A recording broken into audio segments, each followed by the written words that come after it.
Sige, i-discuss na lang natin to. Less energy. Less energy, less happy. Thank you, Mystery Man 007. Ayan na. Nabuhay na tuloy yung mga 2x2 kong kaibigan. Nawala na yung 2x2 nila. Mabuhay kayo. O sige, ganahan natin ng konti. Nalilibang kayo, ha? O ito, sabi naman ni alegasyon ng EJK ni Garma sa ilalim ng Duterte admin, hinahanapan na ng matibay na ebidensya ng DILG. O, tingnan ninyo. O, mga taga Meralco, pasok. Bagong DILG chief, nanindigang inosente ang Duterte administration at mga isinasangkot na opisyal ng kapulisan kasunod ng paratang ni dating PCSO Chair Royina Garma. Palakpakan natin ang ating bagong DILG Secretary. Sabi ng ating bagong DILG Secretary na inosente ang nakarang administrasyon sa paratang nitong Garma na ito na di umano ay isang toyo at suka sausawan. O sige, play. Saan ay madugong drug war noon ng pamahalaan. Si Paul Montibon magbabalita. Sa 5 araw na pag-upo niya bilang bagong DILG Chief, kaliwat kanang isyu ang agad na hinarap ni Interior Secretary John Vic Remulla. Isa na rito ang mainit na usapin tungkol sa aligasyon. Ay, salamat naman si Banateros Tucson. Thank you very much, Banateros Tucson. You're amazing. God bless you. Extrajudicial killing habang isinasagawa ang drug war campaign sa ilalim ng Duterte administration. Daging sentro nga sa pagdinig ng Quad Committee sa kampo. Mukhang to, paniniwalaan po tayo na. Ano yung mga ganyang muka? Huwag yung paniniwalaan niya. Pucha, basta ganyan ang itsura, chismosa yan.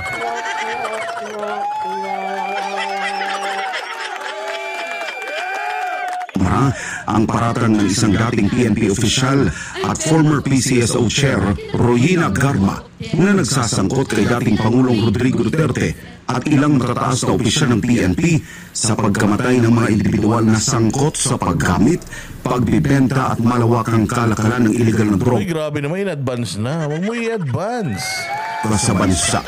Pero para kay DILG Chief Remulla, ang mga isinasangkot na personalidad o grupo ay nananatiling inosente sa aligasyong ito hanggat walang napipresentang matibay na ebidensya. Yan ang pinakamagandang ginawa mo, Gobernador, dating Gobernador, ngayon DILG Secretary Remulla. Huwag kang gumaya sa kuya mong sinusundo na ni kamatayan. Very good ka dyan, John Vic, ha? Ganyan naman dapat.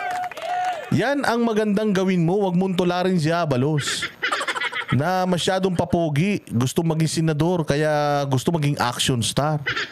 Tama yan, John Vic. Kahit magkapatid kayo, kung maayos ang trabaho, kung magkapatid kayo ni Boying, kung maayos ang trabaho ninyo at maayos ang trabaho mo kaysa kay Boying, okay kami sa'yo.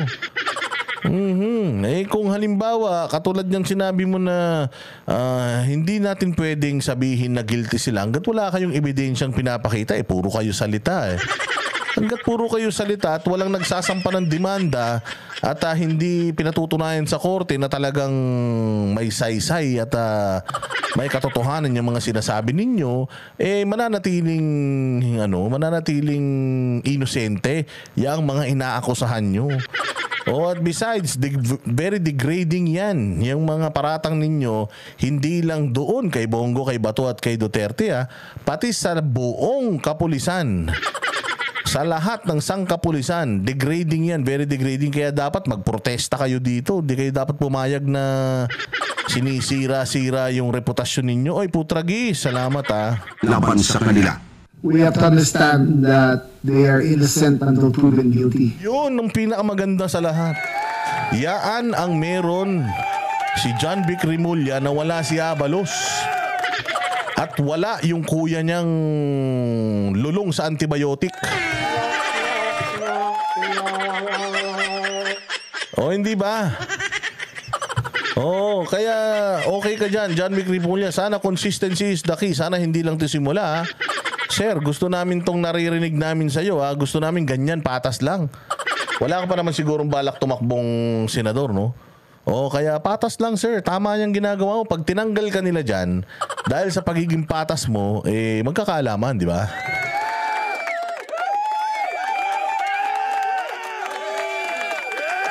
So we must not judge them already according to testimony. They have to go through the process. You have to understand that any testimony given in Congress is done under oath. So that takes the form already of a direct testimony and can be used by the police as a initial point of investigation and to file charges. But we always caution you that we will wait till the final report is over before all actions are done. Ganyan dapat. Palakpakan natin si John Vic Remulla. John Vic, very good ka dyan, ha? Oh, nakita mo, Marbil? Nakita mo kung paano? Ganun dapat. Oo, you are innocent until proven guilty. Hindi yung putang ina nakasanayan ninyo ng mga amo mo na guilty. Oh, child abuse. Pugante. Ano? Pag tama palakpakan, pag mali banatan, pag nagsalita to ng mali bukas, babanatan natin. Ngayon, tama yung sinasabi, kaya palakpakan natin. Sana laging ganyan, sir. Sana tayuan mo yung ganyang prinsipyo. At sana ma-influence mo yung mga taong nasa tabi mo. Yung mga nasa paligid mo. Sabi ko nga kung meron talagang dapat na nag-o-oppose dito, dapat yan tawag dyan, si Marbil. Dapat si Marbil ang magsabi na ako, general ako ngayon, ha. Wala akong narinig na ganyan. Kahit nung panahon ko, wala akong narinig. Di naman ako HPG dati. Bago ako mag-HPG, ano naman ako noon? Oo, pulis naman akong pangkaraniwan. Wala naman akong narinig na ganyan. O, di ba dapat ikaw mismo yung sumagot niyan? Meron ba o wala? Pero tikom ang bibig niyan. Ewan ko kung bakit. Gayunpaman, tuloy pa rin ang kanilang pagkikipag-ugnayan sa mga ahensya ng pamahalaan para kumalap ng mga testimonya na tatayo mula sa mga aligasyon sa umunoy drug war campaign ng pamahalaan. Well, I think we have to wait till the full revelations are announced. I think pretty soon there will be corroborative testimonies that will abound. I think with the testimonies, some of the court cases will be opened. But again, let's wait till the final hearings and final recommendations of the Quadcom are done, and then subsequent actions will be taken. But taking to light, several cold cases are now being reopened. But in advance of what she said, that's a developing matter which we have to wait till the full testimonies are given. Ang galing ni John Vic, ha? Talagang very statesman. Hindi ka tulad yung ganun ng ganun. Alam nyo kasi mga kababayan ko. Kasi ganito yan. Yung war on drugs na yan. Very firm, di ba? Ganyan dapat. Ganyan pag umarap sa camera, kailangan maayos, malinis, isputing. Kailangan yung mga statement mong binibitaw mo talagang matigas yan, matibay. Hindi yung kasi alam niyo naman yung mga kababayan ko.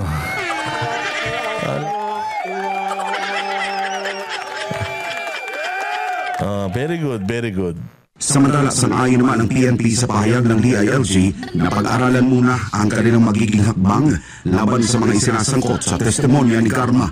Depende sa ilalabas na rekomendasyon ng Kongreso hinggil sa umunoy EJK issue sa nakaraang administrasyon.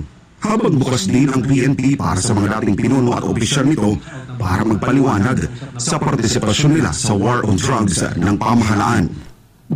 On our part, we already have meron na po kaming committee na to really investigate po dun sa all the allegations being made by Colonel Garma regarding po dun sa EJK and other matters, no? So, we're just waiting po. So, tuloy-tuloy po yung investigation natin. And we have to present it dun sa natin kung sabi nga ng ating SLG. We have to wait for the full na ng Quad Committee doon sa kanilang investigation. But what we're doing right now is to really get more the information. So by the time na kailangan ng Quadcom yung talagang resulta ng pulis natin, we can easily give it to them po. Magugunitang sinabi na noon ng PNP na nakahanda Labo, no? Ang labo no yung statement ni Marbil, paikot-ikot. Wala tayong natutunan, no? Ganun, no? Ba't ganun si Marbil, no? Nag-gets niyo yung sinabi niya? Ulitin natin, ha? Tinan niyo yung statement niya. Tinan niyo. Kung may maiintindihan kayo, ito. partisipasyon nila sa war on drugs ng pamahalaan. We, on our part, we have, sir, we already have, meron na po kaming committee na to really investigate po dun sa all the allegations being made by Colonel Garma regarding po dun sa EGK and other matters, no? So, we're just waiting po. So, tuloy-tuloy po yung investigation natin. And we have to present it dun sa, kung saan natin, kung sabi nga na ating SLG. We have to wait for the full na... Talaga? Gulo-gulo mo naman mabigay ng statement? Ang linaw-linaw nung statement ni Diba? Parang kasi ganito. Nag-ano na tayo, tuloy-tuloy investigation natin. Actually, nag-iintay lang tayo ng utos ng sinasabi nga ni DILG. Kasi ganito yan. Tangan niya.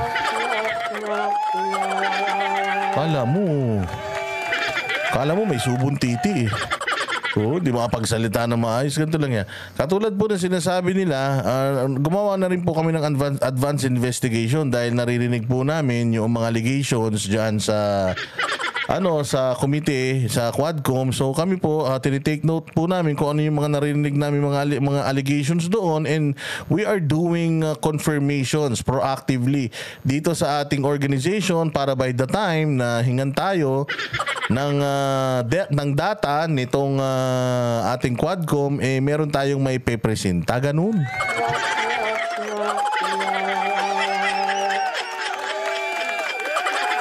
Kala mo tsumutsu pa eh.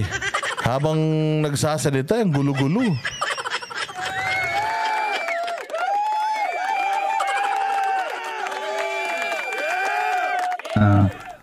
ng Quad Committee doon sa kanilang investigation. But what we're doing right now is to really get more the information. So by the time na kailangan ng Quadcom yung talagang resulta ng pulis natin, we can easily give it to them po. Di ba ang gulo-gulo?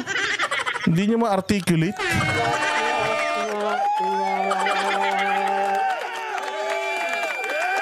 Di ba, we are also conducting our investigation according sa ating mga naririnig. We are looking at data, documents, and tinitingnan din natin itong mga naririnig natin na ganito, na ganyan, yung dyan sa reward system.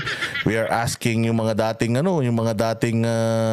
police, PNP chiefs, aside from Senator Bato, para yung mga makokolekt namin ng mga information, datas, and records, kung hihingin sa atin, at least hindi na tayo matatagalan, no? Di ba? Magugunitang sinabi na noon ng PNP na nakahanda ang kanilang mga dokumento para panindigan ang mga operasyong ito sa ilalim ng drug war campaign ng dating administrasyon. Sa gitna ito ng tangkang pagpasok ng ICC sa Pilipinas hinggil sa isyu ng umunoy paglabag sa karapatang pagtao sa kampanya laban sa iligal na droga. Ngunit hanggang ngayon, di pa rin umuusad ang investigasyon ng ICC sa bansa. Di maikakaila na sa ilalim ng Duterte administration, halos nalinis nito ang bawat sulok ng Pilipinas sa isyu ng paggamit, pagbibenta at iba pang may kaugnayan sa paggamit ng illegal na droga na siya namang naging tatak ng kanyang panunungkulan sa loob ng maiksing panahon lamang. Para sa Diyos at sa Pilipinas, Sa loob lamang ng maiksing panahon, naayos kahit papaano ni PRD, na ibalik ni PRRD sa mga Pilipino yung lansangan.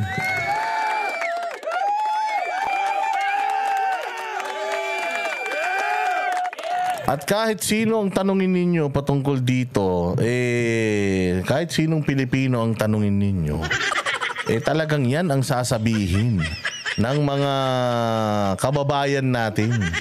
Oo, sa kung ano yung mga naaalala nila, natatandaan nila.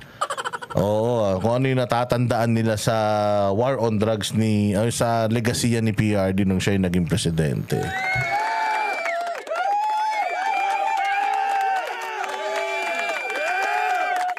Oh, di ba? Oh, kaya ayan. Oh.